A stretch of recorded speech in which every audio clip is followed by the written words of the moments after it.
GS for all की Atlas की इस कक्षा में स्वागत है आपका। आप एशिया का भी सबसे बड़ा देश है और रूस में आपने देखा था सीआईएस की स्थिति को। और सीआईएस जैसा कि आप जानते हैं 1991 में रूस के विघटित होने के बाद 15 राष्ट्रों में यह स्वतंत्र हुआ, जिसमें से 12 राष्ट्रों ने मिलकर सीआईएस यानी कॉमनवेल्थ ऑफ इंडिपेंडेंट स्टेट्स का गठन किया, जिसकी में वर्तमान में जिसकी संख्या 9 है। तो इस पिछली कक्षा में इसको आप देखे थे। अब रूस की प्राकृतिक स्थिति को देखा जाए तो यहाँ यदि आइए रूस की प्राकृतिक स्थिति को देखा जाए तो ये यूराल पर्वत श्रेणी है, मतलब यानी यूरोप और एशिया को ये अलग करती है, ये प्राकृतिक सीमा के रूप में भी काम करती है। ऐसा भी प्रश्न आ सकता है कि कौन सी पर्वतीय श्रेणी यूरोप और एशिया को अलग करती है। तो यूराल पर्वतीय श्रेणी जो है यूरोप और एशिया की को अलग करती है। अब यहाँ यदि आप देखिए ये पूर्वी यूरोप का भाग है और पूर्वी यूरोप के भाग में आपने 3 देश को देखा था, बेलारूस, यूक्रेन और मोल्डोवा। याद कीजिए पिछली कक्षा में आपने यहाँ बाल्टिक सागर को देखा था और बाल्टिक स्टेट और काला सागर के बीच में आप ये 3 देशों को देखे थे, बेलारूस, यूक्रेन और मोल्डोवा को। तो यहाँ पे देखिए यूराल पर्वत श्रेणी और ये बेलारूस, यूक्रेन और मोल्डोवा, ये जो देश हैं इनके बीच ही पूर्वी यूरोप का मैदान है। और ये आप जानिए कि स्टेपी का बहुत बड़ा भाग आपको यूक्रेन में देखने को मिलता है, जिसके कारण यूक्रेन जो है गेहूं के उत्पादन में अव्वल है। जैसे अब 2023 में आप देख सकते हैं 22/23 की घटना देखिए। अभी यूक्रेन जो रसिया ने यूक्रेन पर हमला किया, जिसके कारण क्या गेहूं की विश्व मार्केट में स्थिति कमजोर हुई और भारत जैसे देश जो है गेहूं के निर्यात में इनकी भूमिका बढ़ गई। तो यहाँ पर देख सकते हैं यही स्टेपी का मैदान का बहुत बड़ा भाग यूक्रेन में चला गया, जो गेहूं के का प्रमुख उत्पादक क्षेत्र है। अब यहाँ पे देखिए अगर हम ये प्राकृतिक भाग को देखें तो इसको 5 भागों में बांटा जा सकता है। तो 5 भागों में देखिए क्या, ये पूर्वी यूरोप के साथ सटा हुआ यूराल पर्वत श्रेणी वाला भाग।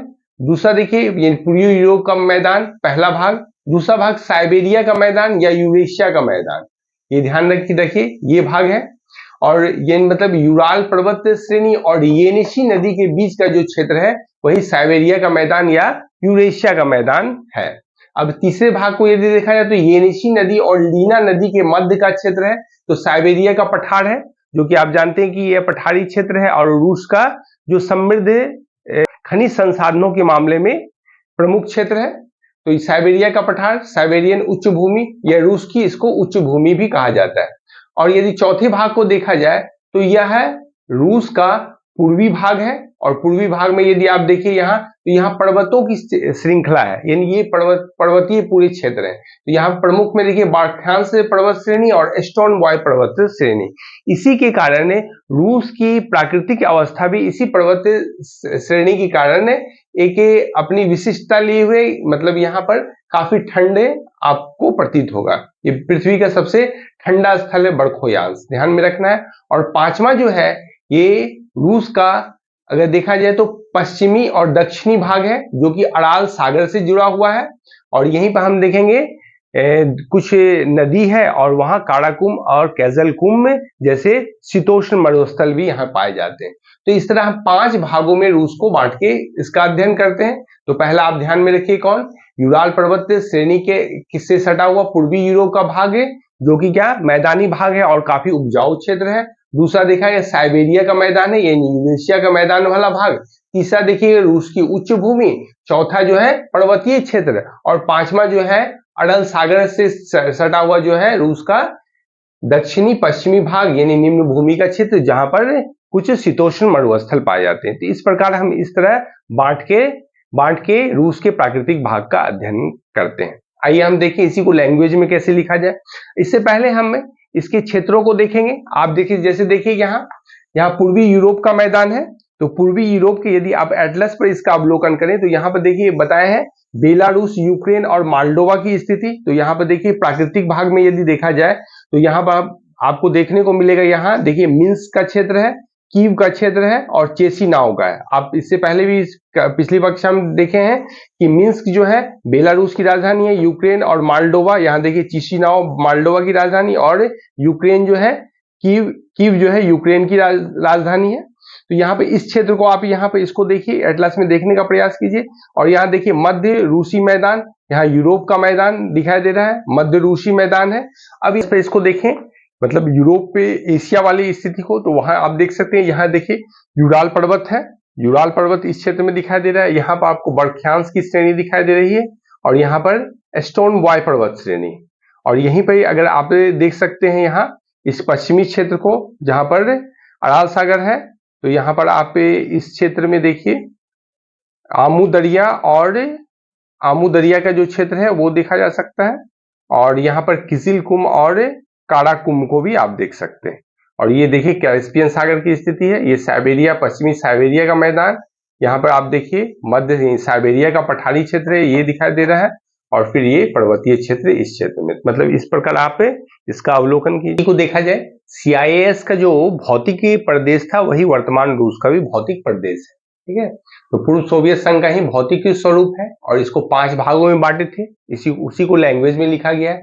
पूर्वी यूरोप का मैदान यानी बेलारूस, यूक्रेन, मोल्डोवा का उपजाऊ कृषि क्षेत्र यानी स्टेपी का मैदान यहीं पड़ता है।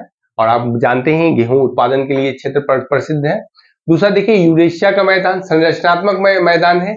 इंडोजेनिक के फोर्स के कारण ऊंचाई कम हो गई है, जैसे पृथ्वी में जो प्लेटों के खिसकने से अंतर्जात बल उत्पन्न होता है, उसके कारण इस क्षेत्र का यूरेशिया के मैदान का देखा जाए तो इसकी ऊंचाई कम है। तीसरा देखिए रूस की उच्च भूमि, येनिशी और लीना नदी के बीच का क्षेत्र। चौथा देखिए पर्वतीय क्षेत्र, पर्वतीय श्रृंखलाओं वाला क्षेत्र। यहीं आप देखे थे स्टोन बॉय और बर्ख्यांस पर्वत श्रेणी और अन्य पर्वत श्रेणियां यहाँ मिलती है। और यह क्षेत्र जो है पर्वतीय क्षेत्र खनिज के भंडार के रूप में जाना जाता है। यहाँ देखिए रूस की निम्न भूमि, अराल सागर, दक्षिण पश्चिमी रूसी क्षेत्र, यहाँ 2 नदियां प्रवाहित होती है, आमू दरिया और सर दरिया। और इसी क्षेत्र में देखा जाए तो शीतोष्ण मरुस्थल है जिसका नाम है काराकुम और किजलकुम। आप देखते हैं साइबेरिया का जो मैदानी क्षेत्र है, यही बर्ख्यांस विश्व का सबसे ठंडा स्थल है और यहाँ पर तापमान माइनस से 57 डिग्री सेंटीग्रेड हो जाता है। इसका मूल कारण क्या है? यहाँ ध्रुवीय पवन है जो इस क्षेत्र में प्रवेश तो कर जाती है, लेकिन महासागर से चलने वाली जो पवन होती है, इन पर्वतों की हवा जो है, पर्वतों से जो हवा आती है, ये इस स्टोन बॉय पर्वत से टकराकर लौट जाती है, यानी इस क्षेत्र में साइबेरिया के मैदान में प्रवेश नहीं कर पाती। तो यहाँ अगर देखा जाए तो गर्म हवा जो महासागर की ओर से चलती है, महासागर से पर्वत की ओर जो चल रही है, वो इस क्षेत्र में साइबेरिया के मैदान में पहुंच नहीं पाती है, जबकि जो ध्रुवीय पवन होती है, ठंडी पवन होती है, जो साइबेरिया के मैदान में प्रवेश कर जाती है और यहाँ के तापमान को काफी कम कर देता है। तो यही पृथ्वी का सबसे ठंडा स्थल माना जाता है इसको। और यह देखिए यहाँ पे अराल झील है, लोलैंड एरिया है। तो इस तरह से यह है साइबेरिया के जो मैदान है विश्व का सबसे ठंडा क्षेत्र में गिना जाता है। तो इस प्रकार आपने एशिया की स्थिति को देखा, और जो नहीं देखे हैं एशिया के छोटे छोटे स्लॉट में बना के इसको 10-10 मिनट 8-8 मिनट के ही कहीं एक वीडियो है, उसको आप देखिए और एशिया के तमाम देशों का आप अध्ययन कीजिए और उस पर कम से कम आप इसमें एटलस से उस क्षेत्र का अवलोकन कीजिए जहां आप जिस क्षेत्र को आपने पढ़ा, जिस देश को पढ़ा। और एग्जामिनेशन के लिए ज्यादा इंपॉर्टेंट है राज्य, राजधानी, उसकी प्राकृतिक अवस्थिति और उसमें पड़ने वाले मरुस्थल और नदी है, और जो जो चीज इंपॉर्टेंट बताया गया उसको आप ध्यान में देखिए और 1-2 बार रिवीजन करने के बाद आप इसको पूर्णतः स्मरण कर पाएंगे और अच्छा आप एग्जामिनेशन में आपका अच्छा प्रदर्शन होगा। तो इसी के साथ आज एशिया समाप्त हो गया।